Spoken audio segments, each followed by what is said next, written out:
mul tekkis selline mõte.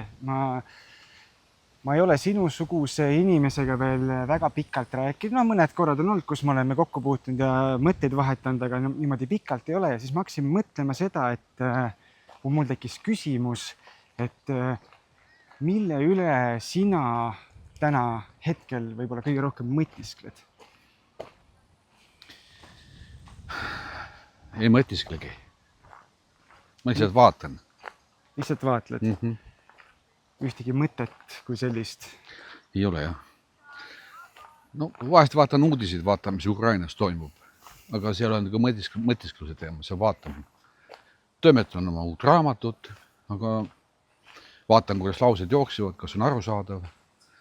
Aga ega ma niisama küll ei mõtle millestki. Sa oled...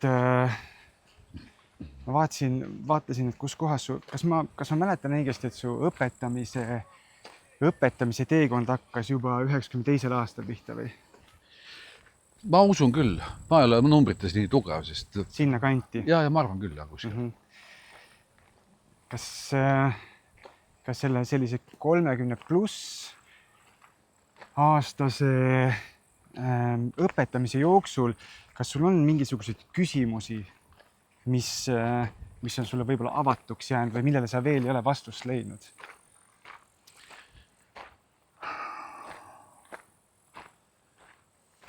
Jaa, tead, isegi kui sa niimoodi küsid ja ma vaatan, siis on küll jäänud.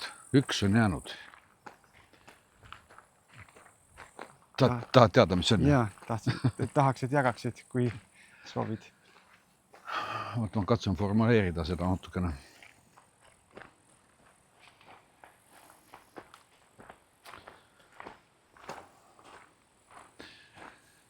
Millisel viisil või meetodil oleks veel võimalik luua olukord, kus inimene saab aru?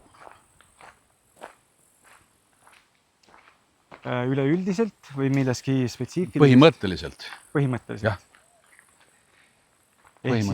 Ehk siis täiustada mingit süsteemi või luua mingi süsteem, et inimesed saaksid aru, taipaksid või... Ja vaata, siin on kaks asja. Üks asi on, kuidas sa midagi kirjeldad, kuidas nad sellest aru saavad. See, mida mina mõtlen, on pigem see nende võime või omadus üldse aru saada, kuidas seda nagu avada või rohkem nagu lahti teha niimoodi, et see oleks aru saada, mis asi on arusaamise võime ja selle arendamine. Et see, ma ei räägi teemadest, ma räägin nagu printsiibist, nagu põhimõttest. Aga miks see sinu jaoks oluline on? Minu jaoks on see oluline seetõttu, et kui ma ümberigi vaatan, siis mulle tundub, et seda ei ole igal pool väga palju. Ehk küll on valmis vastuseid, aga vaata, ma usun, et kõik saavad aru, mis tähendab arusaamine. On ju sellised olukorrad elus, kus inimene ütleb, ja, saan aru, aga teilt aru ei saa. Arusaamine on protsess, kus see jõuab pärale. Ma ütlen, vot nüüd ma saan aru. Või see oli see, mis sa mõtlesid. Aga see on kaunis unikaalne. Teatud kohtade peal muidugi ei ole unikaalne, sest kuskil arusaamist kasutatakse rohkem, võib-olla töö juures näiteks või mingit oma asja teha, mingit hobi. Aga samas, kui tulevad sisse mingisugused teemad, millega inimene ei ole kokku puutunud, eks ole, pikema jooksul, siis seal on see vahest nii kadunud kui kadunud.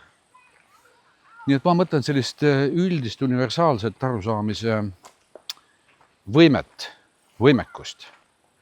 Näiteks aru saada ka mingisugusest soolapuhujast näiteks. Mida ta seal teeb ja miks ta seda teeb? Mitte käia oma mõtteid välja sellel teemal, mida ma tast arvan ja nii edasi, vaid nagu päriselt aru saada seda sisulist tegevusprotsessi, tema ajendeid, tema võimekust võib olla. Mõista seda motiivi seal taga, et miks ta midagi teeb? Motiiv, jah, see motiivid on kaunis lihtsad nagu arusaamiseks, aga puudu on vaata pigem, kuidas ma sulle seletan, ütleks võib-olla sügavam arusaamine või? Ma toon ühe näite, näiteks ma räägin väga sagedasti inimestele teadvusest, teadvustamisest. Mhm. Ja nii keeruline aru saada, mis asi see on. Kuigi kogemus on inimestel, iga päev kasutatakse, aga ei saa nagu pihta. Ja kui saab korra pihta, siis see muutub jälle mõtteks või mõtete kaudu kirjeldatavaks osaks. Ja see praktiline arusaamine nagu kaob ära, nagu taandub ära. Võiks saada aga, mis mõtleme? Ma saan küll. Sa puudutasid seda täna ka ja sa rääkisid sellest. See on üks teema, mille peale ma olen ise mõelnud ka viimasel ajal, kui ma rääkisin oma eelmise külalise Alar Tamminguga, et üks väga-väga oluline osa on kogemus. Ja see on subjektiivne, on ju. Ja siis, kui on, ütleme, mingi teema või mingi nähtus, nagu teadvus, siis sa õpetad seda, see ongi sinu asi, mis sa õpetad neile, ja siis sa üritad seda kuidagi edasi anda sõnadega, kogemuslikku asja sõnadega. Ja siis ongi see, et see oli vist seesama, mille üle sa mõtlesid, mis see lahendamata on, et kuidas sa annad edasi seda kogemust, et küsid, kas tunned? Vist tunnen, mida ma peaksin tundma? Kas rahu on, kas kõik hinnangud kaovad, siis sa oled võib-olla lähedal ja siis sa saad mingeid asju veel teha, mingid teste, on ju. Aga kõikide nende, sa oled ju kokku puutunud erinevate traditsioonide, õpetuste, meetoditega läbi selle väga-väga pika, nimetame seda enesearengu või sellise vaimseks teeks. Et miks sa just emotsioonide vabastamise peale maandusid, sest practical consciousness süsteem, mida sa õpetad, mis sa oled ise kokku pannud, see ju põhineb peaasjalikult emotsioonide vabastamisest. Tead, ma ütleks, et see pole mingi vaimne tee olnud tegelikult. Seda võib niimoodi vaadata, aga tegelikult on see olnud teada saamise tee. Miks emotsioonid? Tead, kui ma vaatan inimese seda tumedamat poolt või teisiti öelduna seda poolt, mis inimest juhib elus üldse, juhib midagi tegema, siis fakt on see, et seal on emotsioonid. Emotsioonid juhivad. Isegi mitte mõte nii palju, vaid emotsioonid. Kui sa vaatad näiteks, kas või ühiskonnas ringi natukene, et mis siin toimub, siis mul on küll tunne, et siin on kõik üles ehitatud inimese emotsioonidele, nende emotsionaalsetele reageeringutele. Ja kui ma vaatan seda positiivset poolt, nagu head emotsioonid ja nii edasi, see on kõik fine, okei. Aga kui sa vaatad seda negatiivset poolt, ega seda on ühiskonnas väga palju tegelikult. Ja veel kord, kui võtta ka see teoreetiliselt ette endale üks selline ettekujutus, et näiteks negatiivsed emotsioone ei olegi inimestel. See jaoks nad tavaliselt tekivad. Et milline võiks olla siis see inimene, see olukord? Mulle tundub, et see on teistsugune. Mis sa negatiivse emotsiooni all silmas pead täpselt? Viha, raev, kättemaks, laiskus, depressiivsus. Tavamõttes on negatiivsed. Näiteks, kui kellelgi on kodus mingi konflikt, inimesed tunnevad ennast halvasti, siis halvasti tuntakse ennast ainult emotsioonide pärast. Ega seal midagi muud ei ole. Mõte ju ei tee nagu seda halba tunnet. Ika see, mida sa tunned, teeb halvaks. See on emotsioon. Või tunne, nagu tavaliselt öeldakse. Või võtta konfliktid näiteks, võib-olla ahnus, võib-olla uhkus on vahest ju väga kahjulik, kättemaksu himu näiteks ja ei viitsi ja ei taha ja see on kõik emotsionaalsed asjad. Võib-olla see spetsifitseerimine, mis on nagu hea või halb, positiivne, negatiivne, see võib-olla, mul on see lihtne, ma ütlen negatiivsed emotsioonid ja positiivsed emotsioonid. Aga kui ma ütlen, et see, mis on elus hea, on positiivne ja see, mis on halb, on negatiivne ja emotsioonid on need, mis teevad selle nii positiivseks kui negatiivseks, siis ma usun, et sellest on võimalik aru saada. Aga see, et emotsioonid on ainult üks väike osa sellest, see on see, mis kohe nagu välja paistab. Minu meelest veel suurem probleem on tegelikult keskendumise puudulikkus. Et tähelepanu mitte valdamine. Koos sellega, sellele järgneb ju kohe juba mitte ainult keskendumise võime, vaid ka arusaamise võime on sellega seotud. Sellega on jälle seotud jällegi see, mida sa tegelikult hakkad tulevikus tegema selle arusaamisega, kuidas sa oma elu nagu sead, kas see on üles seatud arukusele või siis reaktsioonilistele tunnetele ehk emotsioonidele või suvalistele mõtetele.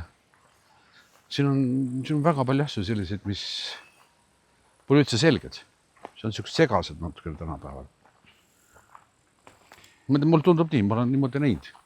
Jah, tänapäeva maailmas on ju tihti see, et me ju kõik puutume kokku digitaalsete vahenditega ja nende võimalustega, siis tähelepanu kaaperdamine on üks nii-öelda selle nende suurte platvormide põhibusiness. Kõigepealt saa tähelepanu, võida tähelepanu, serveeri ette mingisugune asi ja siis algoritm siis arvutab, kas inimene jättis kerimise korraks seisma või jätnud ja siis lihtsalt hakkab tuimalt edasi andma sulle seda, mis sulle täpselt meeldib, millesse sa oled kõige tõenäolisemalt edaspidi ka seisma jäämas ja vaatamas. Nii et see on selline, jah, ma olen nõus, see algab sealt pihta.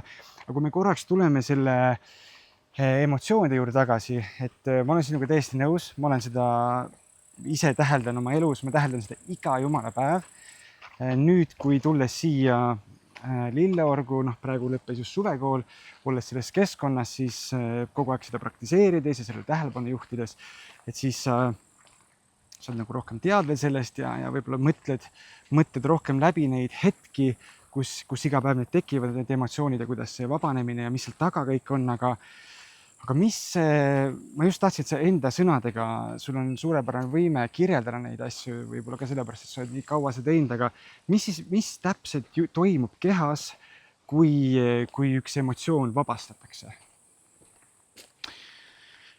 Kehas toimub kohe kergendus. Sest, kuidas ma sulle tooks näite sulle, et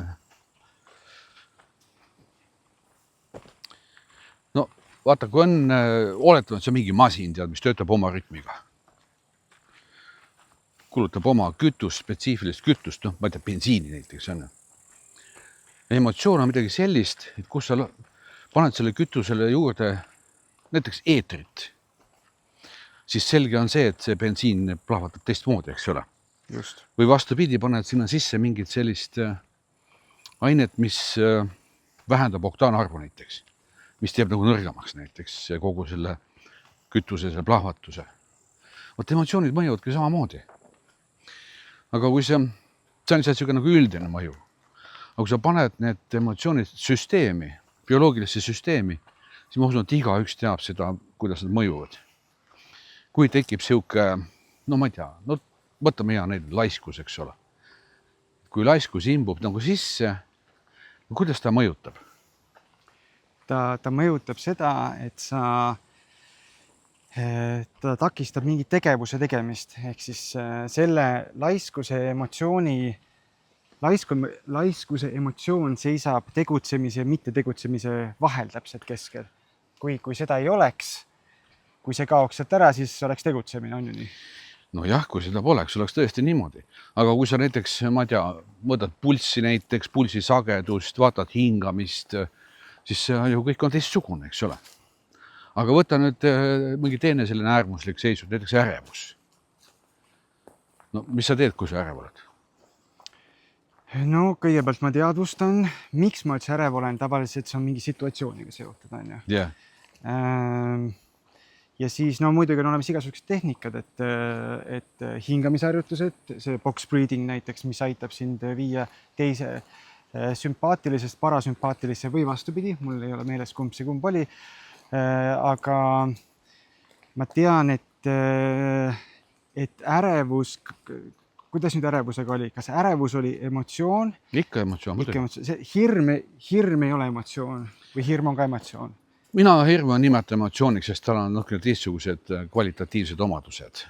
Aga ärevus on üks hirmu derivaat, ütleks niimoodi. No nagu üks selle väljund või nagu teistsugune vorm. Aga hingamist mõjutab? Jaa, mõjutab.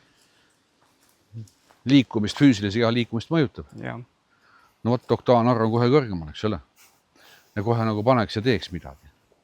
Ja kui sa võtad vaatlusel ükskõik missuguse emotsiooni ja sa nagu teadvustad ehk vaatad, kuidas nad mõjutavad, siis sa saad ju aru, kuidas nad mõjuvad. Kui sa lihtsalt mõtled selle üle, siis sul puudub kogemus teadmine. Kogemuse teadmine tähendab seda, et ma tunnen, mis mul on ja ma saan aru, mis mul on. Kui ma mõtlen sellest kogemusest, ma saan aru, kas minu mõtted kirjeldavad minu kogemust või nad toovad mingisugused teooriad sisse, mingisugused vahendid sisse, mis kohe oleks vaja rakendada ja kohe ellu viia, et ärevust vähendada näiteks. Ehk kogemuse teadmine annab sulle teada, kuidas üks või teine emotsioon mõjutab. Ja esimene samm on siis kas märkamine? Ikka, alati märkamine. Kõige esimene märkamine. Mis teine samm on? No olenevalt, mis sa tahad teha, kui me räägime vabastamisest näiteks, kui ühest praktikast, võimalikust praktikast, siis sa saad tunnetada, kus kohas sul asub kehasse. Mõni inimene tunneb, mõni inimene ei tunne ja siis vastava sellise konkreetse praktikaga saad selle ära vabastada. See on üks lahendus. See, mida sa nimetad tunnetamiseks, mina ütlen selle kohta teadvustamine. Ehk ma olen teadlik, et see emotsioon on seal. Mina teadvustan seda emotsiooni seal. See on huvitav, sest me tegime igasuguseid praktikaid ja mina olen see inimene, kes tunneb täpselt erinevaid emotsioone füüsilise aistinguna erinevates kehaosades. Yeah. Rinnakus, kõhus, keha allosas, nii edasi. Ja siis see on nii huvitav kogeda, et kui sa teed selle praktika läbi, näiteks siis stop meetod, eks ju, kuidas see lihtsalt kaob ära. Füüsiline aisting kaob ära ja siis lisaks sellele, kui see oleks, ütleme, päris elu juhtum, siis sealt kaoks ka see pinge nii-öelda tagant ära, et ütleme nii, et kui seda lihtsalt harjutusena teha, siis sa pead ju esile kutsuma kõigepealt mingi mälestuse, mis vallandab sinust selle emotsiooni ja siis sa vabastad selle ära. Aga siis, jah. Nojah, sul on vaja midagi aktiveerida, et seejärel see vabastada. Aga kui sa nüüd ütlesid oma kogemusest lähtuvalt, et sul on siin, sa tunned neid emotsioone, pingeid, siis kuidas nad mõjutavad füüsilist keha? Raudselt mõjutavad, kui nad asuvad ju siin füüsilise keha ruumis. Siin on meil erinevad organid, kus sa siis tunned neid pingeid. Minu meelest siin on täiesti mõju olemas. Siin on väga tugev füüsiline mõju. Ma räägin, mina tajun seda, nagu ma täna ühele õpetajale kirjeldasin, et nagu õhupall, raske õhupall, mis on täis, mis lastakse hetkega tühjaks ja see raskus kaob ära. Jah, just. See on huvitav. Ja, aga tead, emotsioonid on minu meelest päris siuke algaste, millest tuleb raudselt alustada, sest täna ma nägin ka ju, vaata, mul oli seal ju ka üks esinemine eile täna ja ma vaatan, et inimesi, kes on vabastanud emotsioone, püsivad teadvel, saavad aru, teavad, kes nad tegelikult on, teavad tõelist mina. Ma oleks panid tähe, näevad teistsugused täiesti välja. Mul oli nii hea näha neid helged, vabad, pingevabad, arukus on kohal, kõigest saavad aru, esitavad väga arukaid küsimusi, jää või jänni, eks ole. Super minu meelest. Ei näinud seal mingid, mis ta jälle räägib ja loll jutt ja see ütles selle kohta seda ja nagu on kogu aeg nagu kaasas.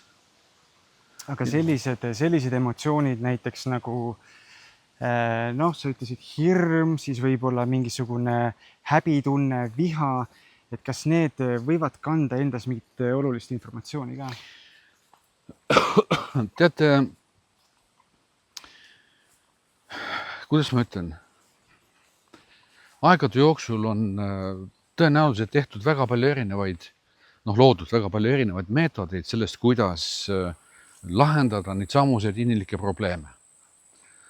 Kannatust, mineviku traumasid, hirmusid, tuleviku ees ja kõik ja nii edasi, nii edasi, nii edasi. Ja ma arvan, et see on üks meetod, mida kasutatakse, et saada aru, mis on selle emotsiooni sõnum, et just. Mida ta sulle anda tahab. Tead, ma olen püüdnud uurida, mis see sõnum siis nagu on. Ja ma ei ole saanud mitte ühtegi sõnumit sealt, sest emotsioon ei räägi minuga.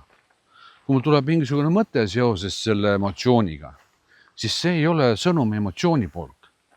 See on mu enda mälust tulnud informatsioon. Ja siis ma mõtlen, et okei, et aga kui nüüd ma saan aru, et emotsioon ja mõte on erinevad. Ja ma küsin emotsiooni käest, et kuule, mis on su siin olemasolu põhjus, mida sa tahad mulle õpetada. Siis ma saan vahetult väga hästi aru sellest, et kui see emotsioon on mul agressiivsus näiteks, et siis ma teen kõiki neid asju, mis iganes ma teen selle mõju all agressiivselt. Ja sellel agressiivsusel on mõjud teistele ja läbi teiste mulle.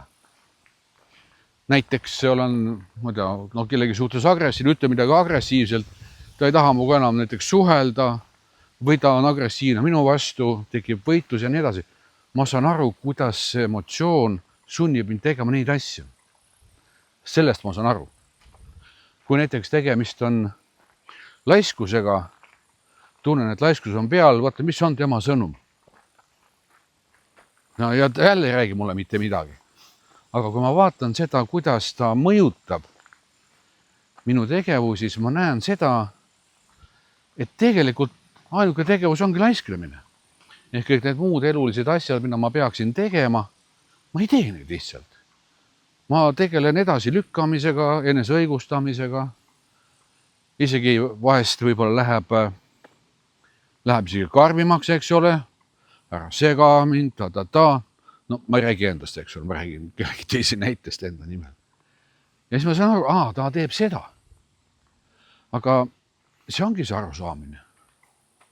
Kui näiteks on uhkus, siis ma näen, ma olen uhke, teistest üle, kõik on sellised väiksed, ma võin öelda, mida tahan neile, panen nad paika, tuua ennast esile. Kui ma vaatan, mida see emotsioon teeb sellisel, ma saan aru, mis ta teeb. Ja siis ma saan aru, et okei, mul pole seda kasutada. Aga see ka ei räägi minuga. Ja kui ma näiteks võtan veel ühe aspekti juurde, mida ka practical consciousnessis õpetatakse, tuleta endale meelde üks emotsioon, aktiveeri näiteks võib-olla rahulolematus. Vaata minevikku. Vaata neid kohti, kus sa oled seda kasutanud. Inimene vaatab, saab aru, seal tekib üldpilt. Siis ma palun talle ka vaata ka perspektiivi. Kui sa mitte midagi ei tee selle emotsiooniga, kui tõenäoline on see, et see, mida sa just nägid, kordub tulevikus. Ta vaatab ja kordub jah. Aga siis ta vaatab ka ju seda poolt, mida selle emotsiooni kaudu on ka teistele tehtud. Ja sealt tekib arusaamine. Ma ei tea, kas emotsioon õpetab seda arusaamist või mitte. Ma pigem ütleksin, et inimene ise saab aru, mida see emotsioon tegelikult teeb. Ja kui selle kohta öelda, et ma saan aru, mida see emotsioon tahab mulle öelda, siis see oleks fine. Sest kui ta avastab, et emotsioon tegi seda, ta tekib hea meelega. Ta hea meelega vabastab selle emotsiooni. Keerame ringi või? Keerame. Ja. Aga kui...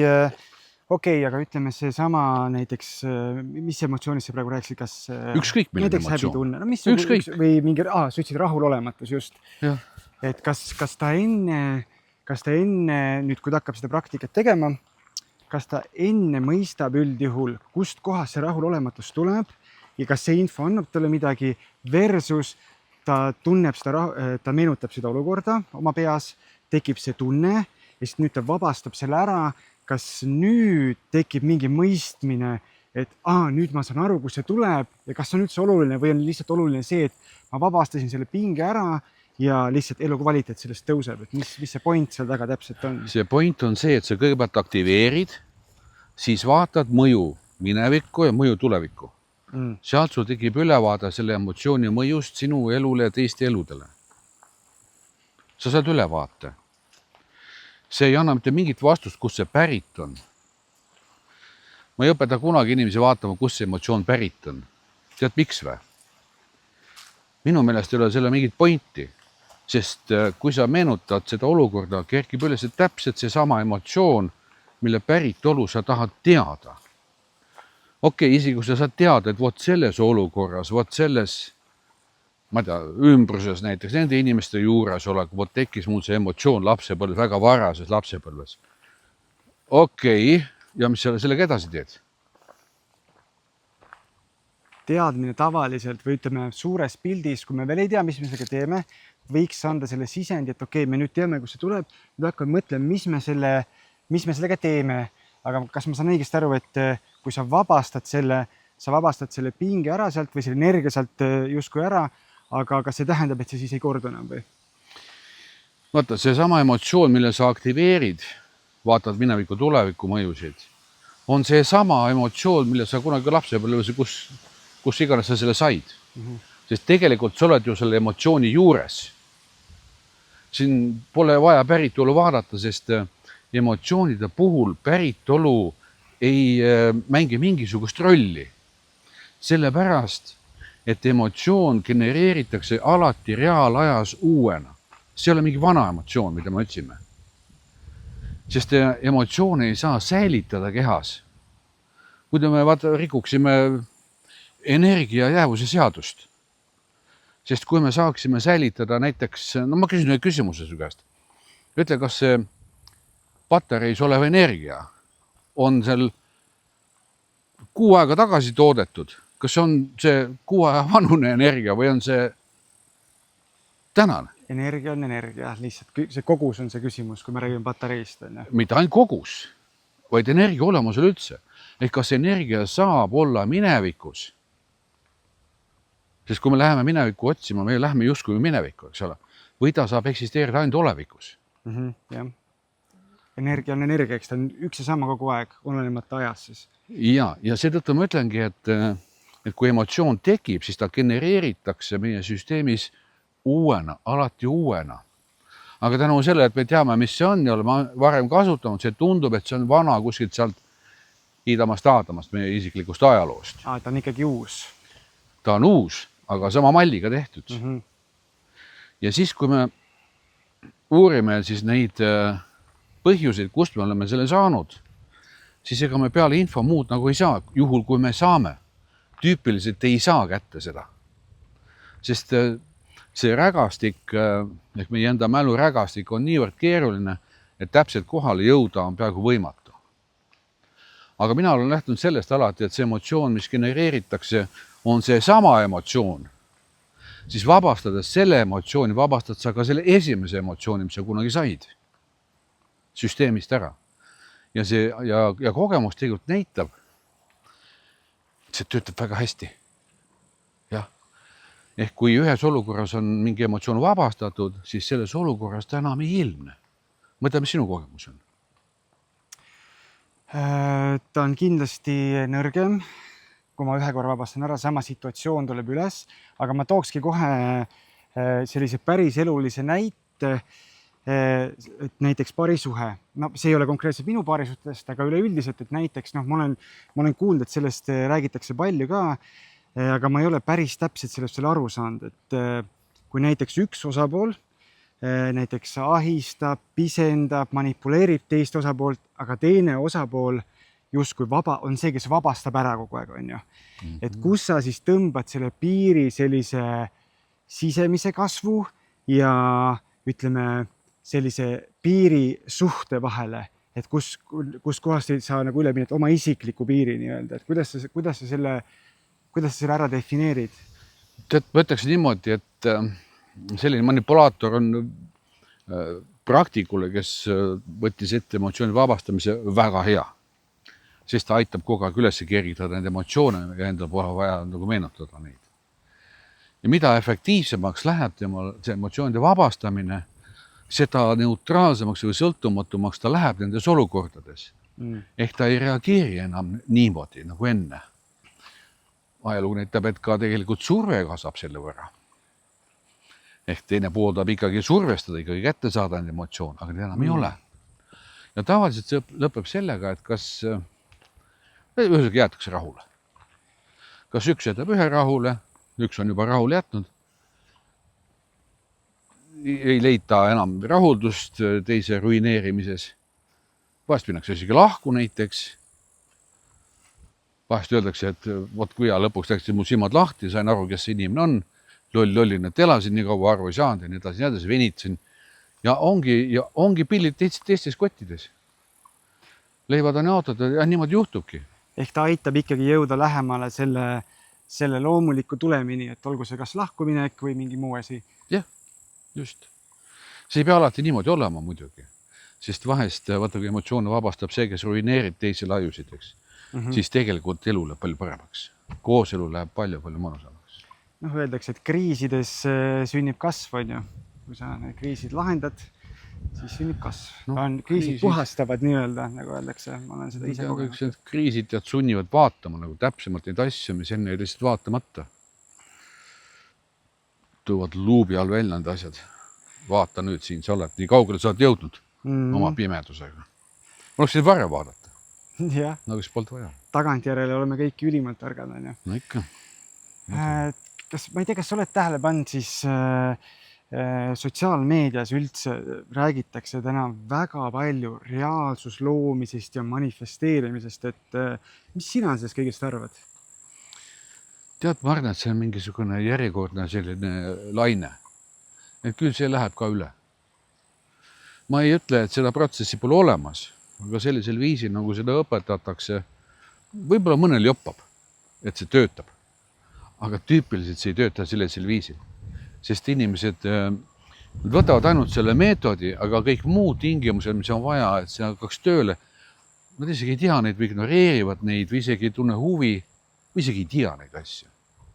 Nii et see, ma ütleks, et tead, Jumal tänatud, et manifesteerimised ja mida inimesed tahavad nagu omandada, et nad ei tööta. Selle võrra meie maailm palju parem usu mind.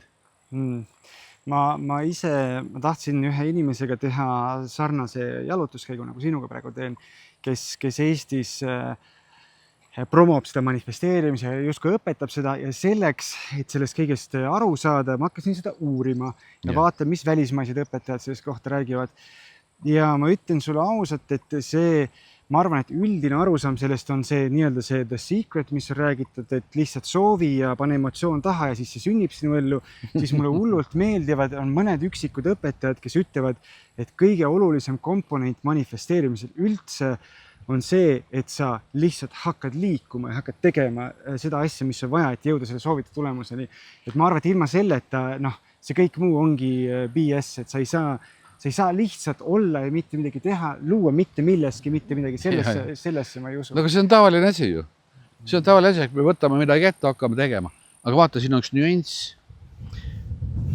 Kuidas me neid asju ette võtame ja kas me ette võtame? Kui see on emotsionaalne ettevõtmine, varsti on see läbi. Emotsioon saab läbi, that's it, punkt peale, eks ole. Kui sa ei tea täpselt, et pole siin enda peas selgest teinud, mis asi see on, jälle on läbi. Võtad teadlikult arukalt ette, teed asja selgeks lähed ja sa saavutad selle. Kavatsus. Kavatsus ja teadmine ja võimekus orienteeruda sellel teekonnal, sest ega teekond pole kunagi sirge, siin on igasuguseid tundmatuid sees. Ja need on vaja ju kuidagi tabada, aru saada, korrigeerida. Aga kui võtta hea näite, näiteks üks hea selline manifesteerimise näide on Tesla. Sa mõtled seda leiutajat või seda autot? Leiutajat. Okei, Nikola Tesla. Ja Nikolat, jah.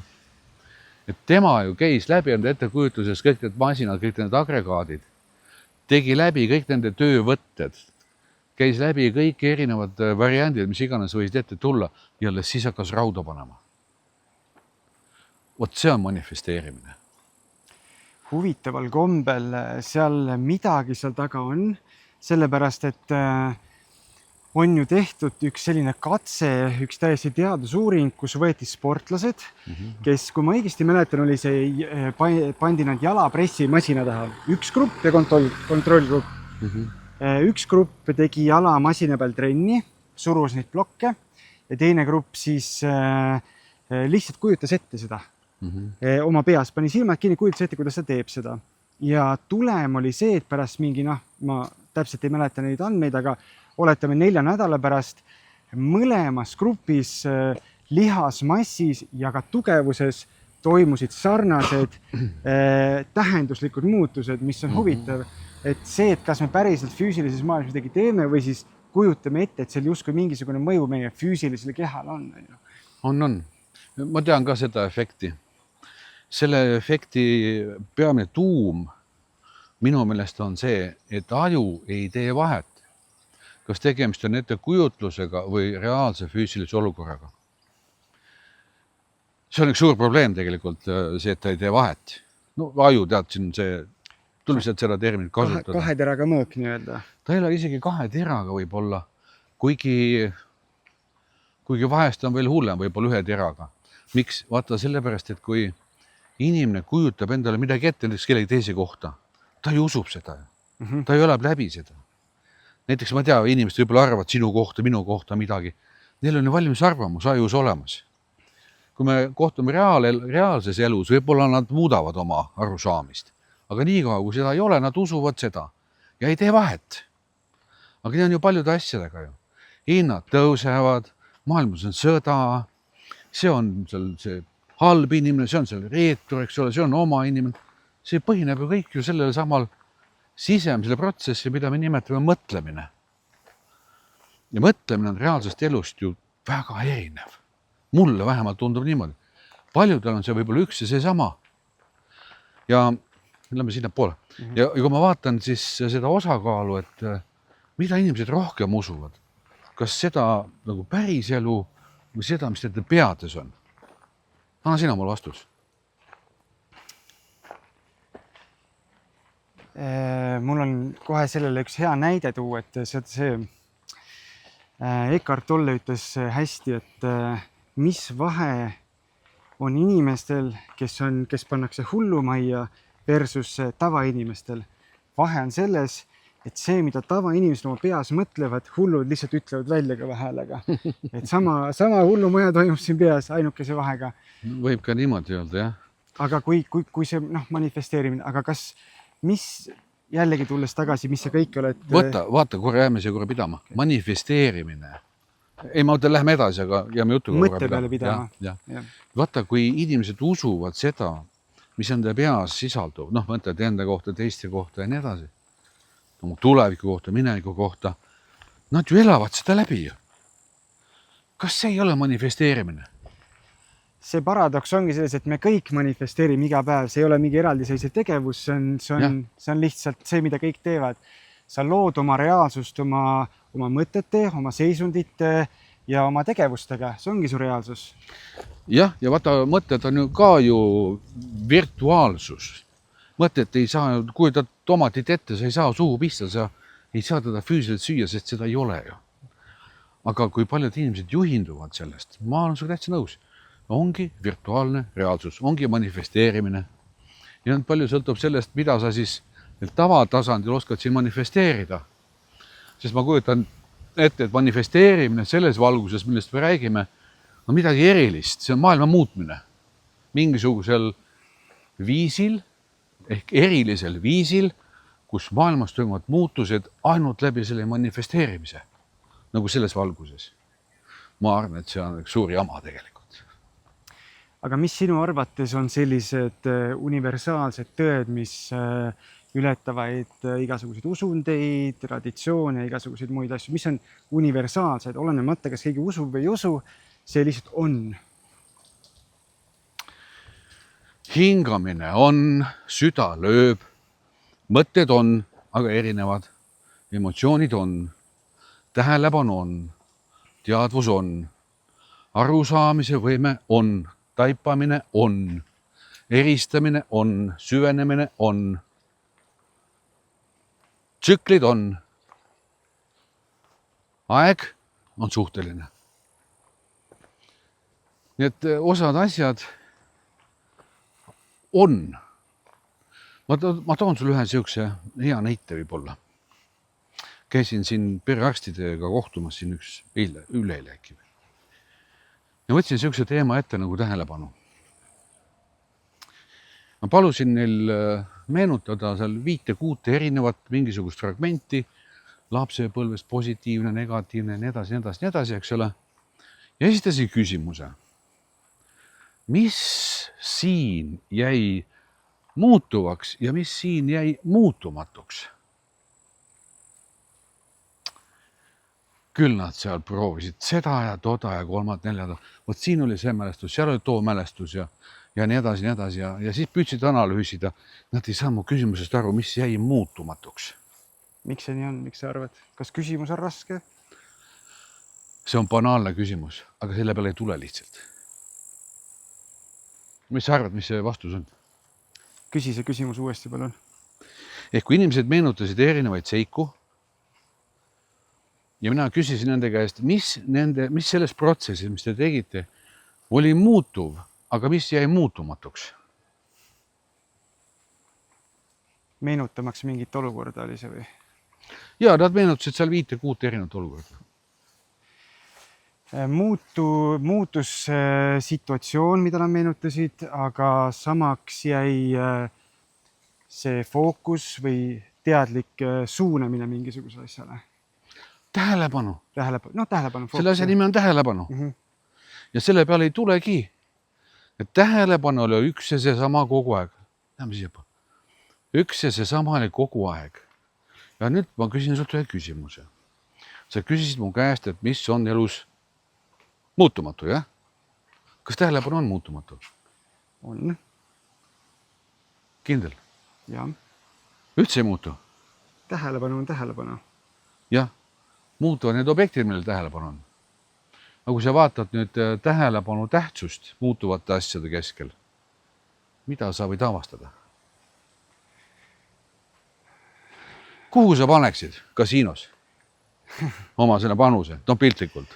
No mina näen seda nii, et jällegi tulles piltlikult öeldes tagasi selle nii-öelda, panen jutumärkides reaalsusloome, siis see, millele sa oma tähelepanu paned, see sõna otseses mõttes loobki su reaalsust.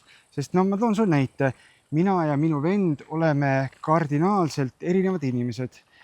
Me mõtleme asjadest erinevalt, me näeme asju teistmoodi, aga situatsioonid on ju alati samad, neutraalsed. Me lihtsalt anname selle mingi tähenduse ja vastavalt sellele me kujundame oma elu, sest vastavalt sellele tulevad meie käitumised, kas ma teen seda, teist ja kolmandat. Ja see tihti mängib ära ka selle, kas ma kannatan või ma ei kannata, kas ma tunnen ennast hästi või ei tunne hästi. See on see, mida see minu jaoks tähendab. Väga õige, nõus. Täitsa nõus sinuga. Tähelepanu on teil sama, ega venna pole teist suure tähelepanu. Järelikult on see probleem milles? Objektis, mis tähenduse me selle objektile anname. Nimetame selle filtriks. Filter läbi mille te erinevat olukordi vaatate. Ehk kuidas te reageerite, ütleme siis see süsteem, mis ei ole sinu tähelepanu, reageerib samas olukorras erinevalt. Sul on ta ühe reaktsiooniga, tal on teisega. Aga nii on kõikide inimestega tegelikult. Nii et see tähendab, et siin ei ole enam tegemist puhta tähelepanuga, vaid juba mingi lisandiga. Ja see määribki ära kogu selle tegelikkuse, moonutades teda. Kui sa vaatad, kui me läheme tagasi selle teema juurde, et sotsiaalmeedia, mega palju on seal vaimseid õpetajaid, on coach'e, on mentoreid. Kuidas üks tavainimene saaks ära tunda, et keda võiks usaldada, keda mitte? Mart ei saagi. See ei ole niimoodi ära kaetud, et sealt ei nopi välja. Ainult võib-olla sellisel viisil, kui sa oled seal mõned aastad olnud ja sa avastad, et sa pole üldse midagi saavutanud või siin on ära kasutatud, siis võib lähevad silmad lahti, siis lähed järgmise juurde võib-olla. Aga mida võiks, kui sa peaksid saama valida, et mille põhjal sa otsustad, kes on hea õpetaja, siis mille põhjal sa seda otsustaksid? See on niivõrd keeruline küsimus, sest näiteks, kui sa satud päris õpetaja, tähendab siis päriselt õpetaja, oskab õpetada, mitte lihtsalt sulle seal mingit jama pähe määrida, eks ole, sind ära seletada, nii et sa jääd uskuma, anda sulle kogemusi, et sa jääd uskuma ja nii edasi. Päris õpetaja eesmärk ei ole sul sind nagu kinni hoida või nagu anda sulle selliseid teadmisi, et sa jääksidki sinna tema juurde, siis tema saab nautida ennast. Päris õpetaja avab sulle maailma nagu ta on, näitab sulle, kuidas seda teha, kuidas seda vaadata ja kui sa oled selle omandanud, ütleb, mine nüüd tee oma elu edasi. Ja õige õpetaja võib olla ka selline, kui kelle juurde sa lähed oma suure, ma ei tea, mingi pagasiga, seal on käinud, seal õppinud, teda ei huvita see absoluutselt. Võib sulle lihtsalt öelda, kuule, tule mõni teine kord või. Sest teda ei huvita see, sest ta näeb, et sa oled mentaalne, intellektuaalne, sul on olulised kogemused, aga mitte hoopis kõige olulisemad faktorid õppimise juures, milleks on siis teadvustamine, tähelepanu valdamine, arusaamine, siuksed teemad. Ta ei viitsi suga tegeleda lihtsalt. Ta on nii toores. Aga kui keegi tuleb sinna, ütleb, et jess, ma saan aru, mida sa ütlesid, ma saan aru, mida sa teed, mida sa õpetad, ma ise teen seda, võib-olla on see õpetajale huvitav. Aga miks ta peaks suga tegelema? Ta näeb ju ära, millised on sinu tendentsid. Sest näiteks kui me räägime joogast, jooga ei ole üldse mee lakkumine. See on vahest nii keeruline, sest ta tõmbab kogu selle, vabanda väljenduse pärast, selle pasa sinu seest välja, millega sa ise oled silmitsi ja pead sellega ise hakkama saama. Ma tahaks siinkohal täpsustuse kohe tuua sisse, sest see, mida sina ütled, jooga, tavainimene mõtleb kell 7 õhtul My Fitness mõnusa muusikaga. Et lihtsalt ma tahtsin sisse tuua, et see jooga selles kontekstis on hoopis midagi muud. Kas saaksid paari sõnaga rääkida? Sa täna puudutasid seda juba ka, mis on jooga, aga äkki paari sõnaga, et siis mina ei teadnud seda enne, kui ma ei puutunud kokku sinu õpetusega. Aga see on väga huvitav info iseenesest. Mis on minu õpetus? See on universaalne, sest jooga õpetab, esmalt avastab, kes sa tegelikult oled. Õpetab sind kasutama sinu teadvustamise võimet, sest see on ainukene võime, mille kaudu tekib sul arusaamine ja õpetab sulle erinevad meetodeid, mille kaudu sa saad välja puhastada endast ehk puhastuda siis erinevatest psüühilistest protsessidest, mis su elu juhivad. Et asuda ise oma elu juhtima. See on kõige primitiivsem või elementaarsem asi. Jooga ei ole loomulikult võimlemine. Ei ole muusikasaatel seal hatha jooga tegemine kuskil saunas ja ma ei tea, kuskil seal veel, eks ole. Ei ole. Jooga on teadus inimesest enesest, mis põhineb arusaamisel. Ka kogemusest arusaamisel. Jooga ei ole kogemuste jahtimine ega ülivõimete saavutamine. Need on kõik sellised side efektid. Põhiline on ikkagi arusaamine, jah, et sa mõistad. Aga arusaamine ei põhine jälle mõtlemisel. Mõtlemine võib aidata aru saada, aga see pole arusaamine. Ja, nii et siin on sellised nüansid. Ja see, nagu sa ütlesid, meedia on täis igasuguseid kuurusid ja õpetajaid. Ma olen su täitsa nõus. See maastik on nii ära soperdatud, tänapäeval võib igaüks olla õpetaja. Lihtsalt palju räägitakse oma tõest või justkui pannakse see mõõde külge, et kelle õpetus oli ennem, et see on õige. Minu jaoks paneb see natuke kulmu kortsutama, et nii palju, kui mina selles maailmas sees on olnud, siis ma olen aru saanud, et see ongi teekond. Iga praktika ja meetod ei sobi kõikidele selles mõttes, et kas huvitab või huvita, sest huvist ju tekib see soov millegagi edasi üldse minna, ja mingi asi, mis koheselt annab mingisugust tulemust, mingi asi, mis kõnetab, et eks igaüks peab ikkagi oma sellise tee leidma, aga räägitakse hästi palju ju sellest, et enesearengus keskkond, kogukond, see on hästi oluline, et sa oled teinud midagi väga huvitavat, et sa oled loonud Lillearu, see, kus me praegu jalutame siin. Siin on suur tempel, siin on inimesed, kes püsivalt elavad. See ei ole siin aasta aega toimunud, see on juba mitukümmend aastat. Et kui oluline sinu arvates kogukond ja keskkond on sellise enesearengu teekonna puhul? No esiteks, ma ei ole seda ise loonud, see on ikka koos teistega loodud. Ma olen pigem selline nagu algataja olnud ja muidugi kättpidi juures ka, eks ole. Tead, see on oluline, ta on toe mõttes oluline. Kogukond toetab kogukonna liikmeid ja liikmed toetavad kogukonda. Niimoodi on palju lihtsam praktiseerida. Täna näiteks rääkisin siin ühe õpetajaga, kes siis ütles, küsisin, kuidas ta läks. Ta ütles, et väga hästi läks, et mingid elementaarsed küsimused, pisiasjad olid nagu meelest läinud inimestel. Et vaata, kui hea, et me saame kord kuus kokku, et meil on kõik asjad värskelt meeles. See on see kogukonna teema. See ongi see tugi. Ja nagu näed, me siin ehitame, eks ole, koos ja teeme asju koos. Jällegi kogukonna jaoks. Ja ega üksinda vaata ei suuda neid asju teha, pole pointigi. Ja kui inimesed tulevad kaasa, nad saavad aru, miks nad seda teevad. Miks see neil on oluline. Nende teadvustamine on läinud paremaks. Nad juhivad oma elu paremini. Nad teavad, kes nad on. Mitte kelleks nad on määratud, vaid kes nad nagu põhimõtteliselt on. Sest ega vaata mujal selliseid kogukondi või kohti nagu pole, kes toetaksid näiteks inimese teadvaloleku võimet ja räägiksid sellest ja õpetaksid seda kasutama. Ja samas ka võib-olla tõeliselt mina avastama. Kus sa neid leiad, ütle mulle?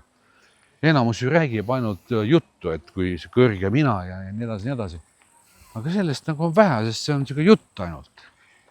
Tõsi, samas kogukondadel võib olla see, mis sa rääkisid, ma olen sellega nõus. See on parim viis millegiga süvitsi minna pikaajaliselt, kui sul on selline keskkond ja kogukond, mis seda toetab. Aga vahel võib juhtuda ka see, et kui on mingisugune suletud süsteem, võib tekkida nii-öelda kõlakoda ja mingisugune vahel ka võib-olla selline keskkond, kus ei lubata mingit teistsugust arvamust, et näiteks mulle hästi meeldisid Bikram Yoga see dokumentaalfilm ja Osho dokumentaalfilm, et huvitav on see, et kõik algavad justkui nagu hästi, aga mitte kunagi nad nagu ei lõppe hästi. Siis hakkasin mõtlema, et huvitav, miks on see, et just raha ja seks ja võim on selline sagedane nagu komistuskivi selliste vaimsete õpetuste kogukondade juures. Miks see nii on, et kus see nagu tuleb? Tead, ma isegi ei arva, et see raha, seks ja kõik muud asjad, eks ole. Ma arvan, et see on pigem teatud mõttes nagu ärapanemine. Ärapanemine tavaliselt tekib siis, kui on mingi konflikt, kas kogukonna sees, kellelegi on justkui nagu liiga tehtud, või hakkab see närvile käima kõigil teistele, kes siis vaatavad ja ei saa aru, mida nad seal teevad. Kogukonna väliselt mõtled? Ja kogukonna väliselt, jah. Ma mõtlen just sees, et need pinged tekivad sees vahel. No raudselt tekivad, aga mis see tähendab? See tähendab seda, et tekib rahulolematus ehk, ma ei tea, kui on kokku lepitud näiteks mingisugune tasu, ütleme mingi fee, eks ole, mida makstakse. Ja kellegi tekib rahulolematus, et miks see siis nii kõrge on või miks siis näiteks tema vabastatud, tema ei pea maksma. See tekib seal samas inimlikul tasandil. Ehk seda võib vaadata ka niimoodi, et põhimõtteliselt seda õpetust, mis seal on, ei järgita, vaid sinna tulevad sisse hoopis teistsugused faktorid. Niimoodi saab ka vaadata. Siin ei saa öelda, kellel on õigus või kellel mitte, eks ole. Aga põhimõtteliselt. Sest ega probleeme tekitavad ju inimesed ise. Ega keegi teine probleeme tekita. Ma seda mõtlengi, et kui on isegi selline vaimne liikumine, siis ikkagi justkui inimesed jäävad inimesteks. Nad samamoodi võitlevad samasuguste emotsioonidega, uskumustega. See ei tähenda, et seda automaatselt prii sellest. See on lihtsalt see, et see tuleb võib-olla hästi nähtavale. Ja mul tekkis väga huvitav mõtlemine. Vaata, sul oli 2023 oli ka väikest viisi kriisi, mingid õpilased läksid ära, seda süvitsi hakka minema, sellest on juba palju räägitud, aga ma hakkasin mõtlema seda, et tavainimesed, oletame, et ma hakkan nüüd vaimset teed käima oma igapäevaelus, ma saan kogu aeg tagasisidesid, mul on mingid tülid lähedastega, tööl, mis iganes, aga vaimne õpetaja, kes juhib mingit kogukonda, tema ta on justkui kõikides, piltlikult öeldes kõrgemal on ja teda ülistatakse nii edasi, tema nagu juhib kõike, aga ka tema on ju teel, ka tema peab saama õppetunde. Et siis ma mõtlesin, et kuna ajalooliselt justkui kõik, mitte kõik, aga paljud vaimsed õpetajad on saanud ka oma kriisid üle elada, siis ma mõtlen, et kas ei ole justkui osa ka nende arengust, et mingi hetk tuleb midagi ütlema neile, et näed, siin on sulle katsumus, ja paneme sind vahepeal proovile. Noh, võib-olla naljatades, et sul on olnud pikka aega autojuhiload, aga iga natukese aja tagant teeme testi, et kas sa ikkagi oskad seda teist ja kolmandat, see on justkui nagu proovikivi, et mis sina sellest arvad? Ma arvan, et see on täitsa asjakohane arvamus sul. Mina näiteks korrigeerisin ka mitmesuguseid asju enda juures peale seda skandaali. Mis muidugi ei tähenda seda, et nagu sa ütlesid, et õpetaja on see kõige kõrgem ja kõik teda austavad ja hindavad ja tema juhib. Meil küll niimoodi siin ei ole. Meil on siin ju, näiteks meil konkreetselt on korral oma juhatus kamadab, korraldab kõiki neid asju, mis me siin teeme. Mina jagan ainult teadmist. Me ei sunni kedagi seda vastu võtma. See on selline osa, kus inimesed saavad justkui või võiksid ise aru saada, mis asi on see õpetus, mis on selle element ja kuidas nad selle endas ära tunnevad. Et selles mõttes ei ole mitte mingisugust sundi, et sa pead tegema nii ja naa. Peamine probleem tekib minu meelest siis, kui õpetus on löönud pähe. Mis see tähendab? See tähendab seda, et sa oled õpetusest aru saanud intellektuaalsel tasandil või nagu usu tasandil. Ja sa oled loonud endale mingisuguse ideaali, milline see peaks olema, kuidas see peaks välja nägema, milline on käitumine, millised on hoiakud ja kõik sellised tavalised asjad. Ma ütlen, et ükski normaalne õpetus, mis viib sügavusse, ei põhine absoluutselt nendel asjadel. Siuksed õpetused, mis tõesti nagu aitavad inimest edasi, põhinevad peamiselt inimese enesevaatlusel ja arusaamisel järgnevatel tehnoloogiatel, millega inimene teeb ise ennast paremaks, mitte ei asenda ühte ideed teisega ja võtta ühte malli ja võrdleb seda mingi teise välise malliga, näiteks milline peab olema õpetaja, kuidas peab õpetus käima, vaid ta korrigeerib ise ennast. Vähendab oma automaatseid reaktsioone, automaatseid mõtteid, emotsioonide mõju, eks ole, tähelepanu hüplemist, arendab oma keskendamise võimet, arusaamist, eristamist, nagu süveneb nagu iseenda võimetesse. Arendab neid edasi ja sealt hakkavad asjad välja paistma täiesti teistmoodi, võrreldes oma ettekujutlusse kerkivate mingisuguste ma ei tea, fantaasiatega, arvamustega ja nii edasi, mida ma olen kuskil kuulnud või lugenud. Nad on erinevad maailmad, see on nagu öö ja päev. Nii et ma ütlen seda, et normaalne õpetaja ei ole vägivaldne. Ta võib küll kritiseerida, aga mitte sellepärast, et olla vägivaldne. Ta kritiseerib võib-olla sellepärast hoopis, et või see tundub kriitikana, ta toob välja mingisugused nüansid õpilase juures, mida ta ei ole ise tähele pannud. Ta aitab avastada. Osadel inimestel on siuke kriitika nagu siuke vastasus või tal ei saa midagi öelda, ta läheb kohe põlema, hakkab kaitsma ennast. Ma tean selliseid inimesi. Just, ja ta nagu ei vaata enda sisse ja ei tunnista, et pagan, mul on jah siuke tahk. Et vot oli jah niimoodi. No pimedad inimesed. Ja kui sellised inimesed on kuskil grupis ja sa kritiseerid, siis see pinge kasvab.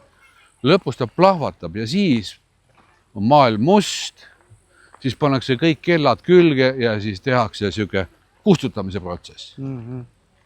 Aga see vaimsel teel olles, mul on kuidagi vahel jäänud selline veider tunne, et või ma olen puutunud kokku ka paljude erinevate inimeste, kes on nii-öelda teel, kes on rohkem, kes on vähem teel, aga tihti just nendel inimestel on sellised veidrad kiiksud või kuidagi, nad on veel, kuidas võib-olla kõige suuremad solvujad vahel, et kas see tuleneb sellest, et põhjus, miks üldse vaimsele teele mindi, ongi see, et sa kannatad nii väga oma reaktiivsuse pärast, et sa lihtsalt pead midagi lõpuks ette võtma. See võib olla eskapism täiesti vabalt. See võib olla enese upitamise viis, kuidas saada nagu võimule või mõjuvõimule. Siin võib olla palju erinevaid põhjuseid. Kui nüüd vaadata, ma loodan, et vähemalt need kuulajad ei solvu, eks ole. Kui vaadata nagu päris vaimsust, siis päris vaimsus viib järjest isetuseni.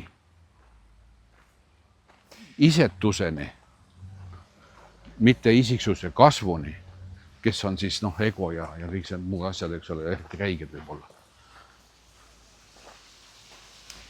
Sa puudutasid täna seda ka, ma just mõtlesin sama asja su käest küsida, et kas sulle, mis sa arvad sellisest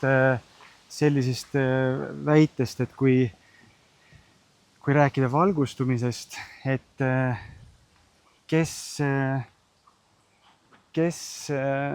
kelle eesmärk elus on, kui su eesmärgiks elus on valgustada, minna vaimse teele ja valgustuda, et siis sa juba oled valel teel. Et kas sa oled nõus sellega? Absoluutselt. Valgustumine ei käi läbi ego upitamise, läbi ego juhtimise. Valgustumine käib läbi ego taandamise või taandumise. Aga ütle mulle, kes oskab ilma egota olla? Kui isegi ei tea, mis asi on ilma egota olla. Ütle mulle. Nii et iga selline katse lõpeb ikkagi egoga. Aga mis see üldse on valgustumine? Et mina olen mõtestanud seda nii, et me oleme siin kehas, on meie justkui sõiduk ja siin sees on 2 sellist olendit.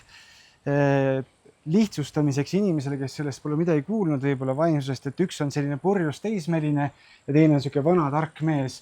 Ja siis võitlus või nii-öelda käibki selle pärast, et kes juhib seda sõidukit. Et kas on see kaine elutark inimene või on see, kes käib ja tuul puhub siia-sinna ja plärtsub vasakule paremale. Mis see valgustamine sul on? Väga hull see pilt üle, ma ütleks niimoodi, et ta on enam vähem selline, aga ma natuke täiendaks seda läbi oma kogemuse. Ma ütleks niimoodi, et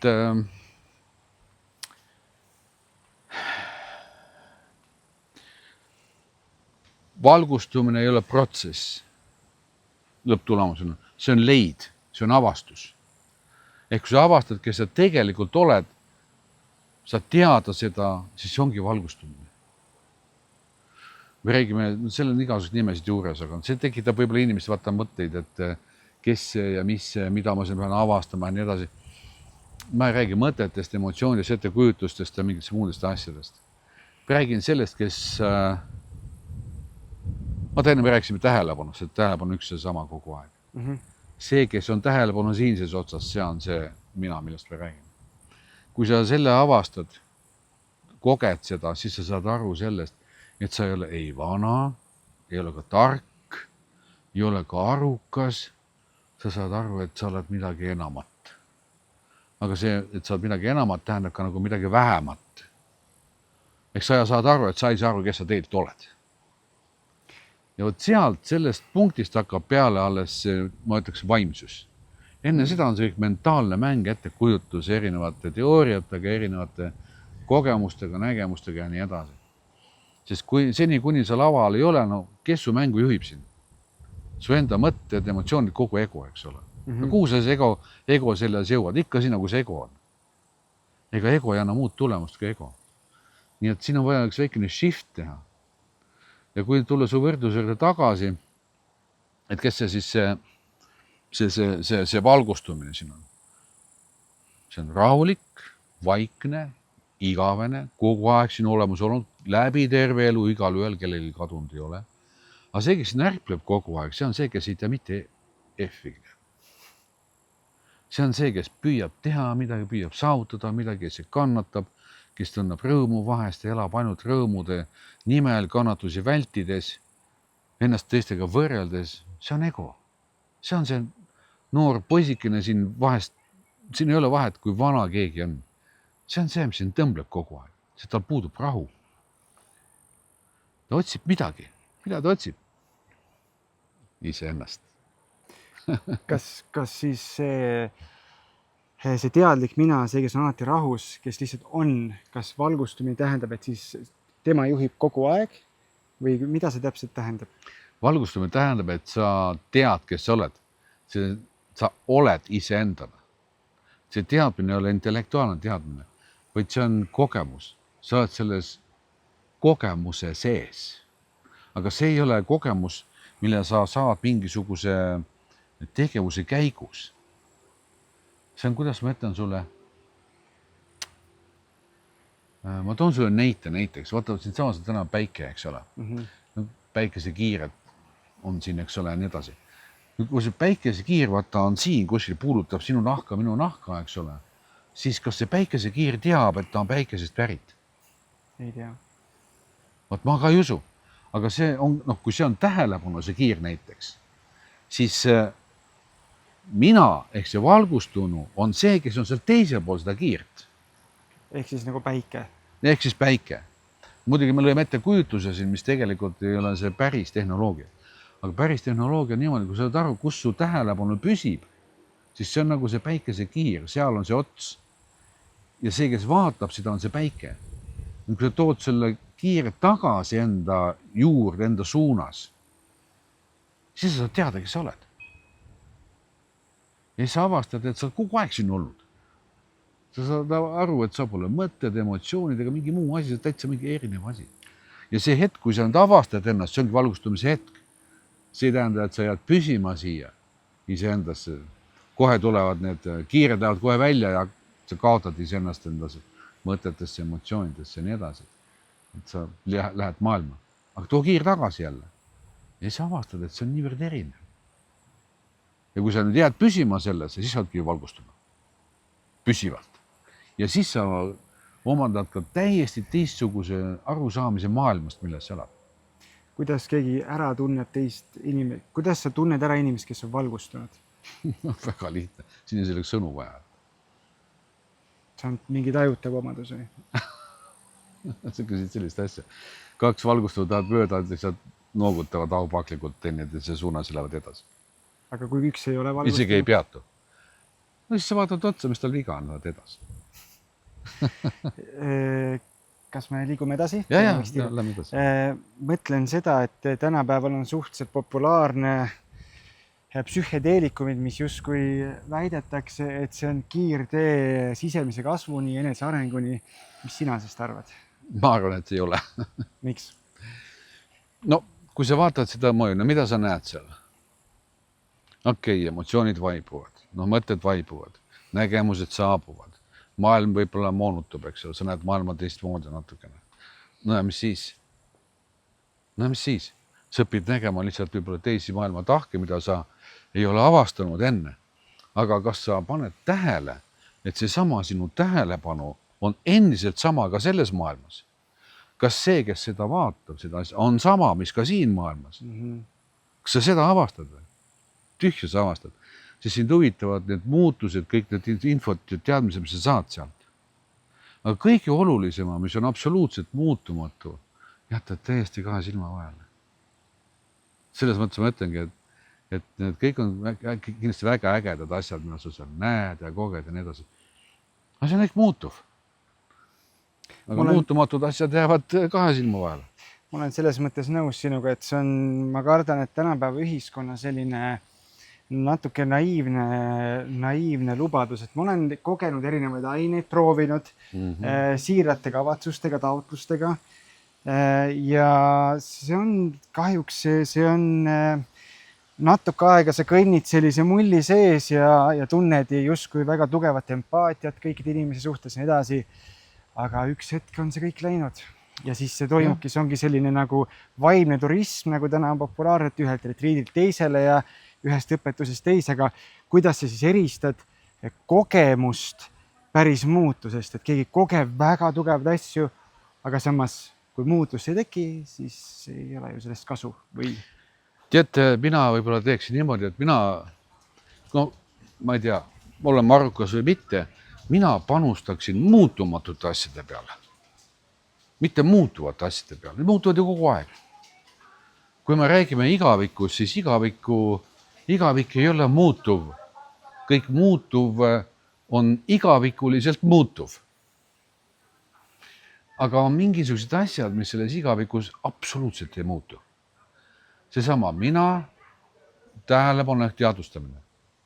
Ükskõik, kus ilmas sa oled, siis mis sa teed meditatsioonis või teed kodus süüa näiteks. Suurt vahet ei ole, ta on kogu aeg siin samas. On ju nii? Nii et selles mõttes, kui sa tahad valgustuda ja joogaga tegeleda, ära otsi muutuvaid asju. Kõik joogid on otsinud püsivat muutumatut igavikulist asja. mis on täitsa loogiline minu meelest. Ülejäänud on kõik teraapia. Ma olen ka olnud nendel erinevatel tseremooniatel ja tead, mitte midagi ei muutunud. Mitte midagi ei muutunud, täpselt samasugune teadvus, täpselt samasugune mina, ümbrus natukene muutus. Same shit, same taste. Sa viitasid korra, kui me olime seal saalis 18 seda sidat just need püha inimesed, et nemad on saavutanud inimese kõrgeima taseme. Et kas inimeseks olemisel on üldse nagu mingisugune eesmärk?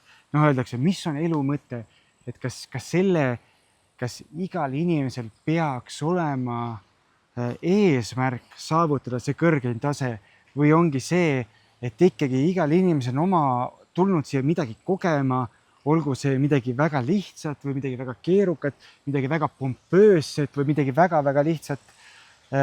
See lihtsalt on nii, et mõnel ongi see eesmärk, tunneb juba varajases noores, et ma tahan midagi väga kõrget saavutada teadvusseisundit ja teine mitte kunagi sinna lähedale ka mitte ei jõua. Tead, ma arvan seda, et sina pole. Ma arvan seda, et see eesmärk, et ma sünnin mingil eesmärgiga siia, minu on saadetud eesmärgi, ma arvan, et see ei pea paika. Ma kaldun ikkagi karmaseaduse poole. Mis ütleb seda, et mida külvad, seda lõikad. Ja see ei ole lihtsalt selle elu protsess, vaid see käib läbi elude. Ehk kui me räägime karmast, siis karma ei ole ainult selle elu osa. Kui vaatame evolutsiooniliselt, siis see on kosmiline protsess.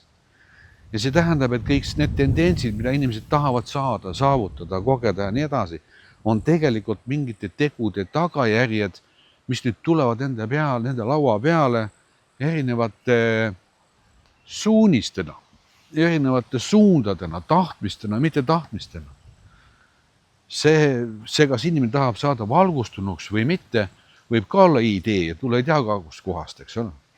Aga see teekond sinna selle valgustumise juurde ei ole üldsegi selline, et ma nüüd sündisin selleks, et valgustuda või keegi siis mõtles, et see elu on selleks, et valgustuda. Põhimõtteliselt on see võimalik, jah. Põhimõtteliselt ei ole see kindlasti selline koht, mille kohta võiks öelda, et ei, see pole kõigi jaoks. Aga kui vaadata elu, siis võib öelda, jah, see ei ole kõigi jaoks. See on ainult osade jaoks, sest osade jaoks on mingisugused muud läbi töötamata asjad palju olulisemad. Ma ei tea, saada rikkaks, saada terveks, saada häid suhteid, olla korralikus abielus, heas perekonnas, kasvatada üles head lapsed. Ükskõik, mida sa ka ei vaata, eks ole. Kõigil on mingid omad olulised tegevused. Ja need ei vaheta neid tegevusi välja, sest neil ei ole huvitav need muud tegevused. Ükskõik, mis nad on siis jooga või valgustamine, pole üldse teema, eks ole. See tähendab, et printsipiaalselt inimesel on jah võimalik, aga karma ei võimalda ja ei luba. Ta võimaldab ja lubab teha ainult seda, mis on inimesele nii-öelda ette nähtud. Nii et valgustumine ei ole kaugeltki kõigi jaoks. Kas sa oled mõelnud, mis sina tahad järgmise 10 aasta jooksul saavutada?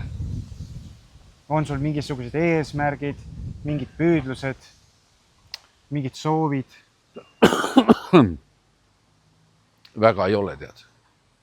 Mis mul on vaja siin, mis meil pooleli on, need pooleli asjad tuleb ära teha siin templimüüri peal ja natukene edasi arendada siin seda õpetuse osa, õpetada õpetajaid välja õpetama neid asju.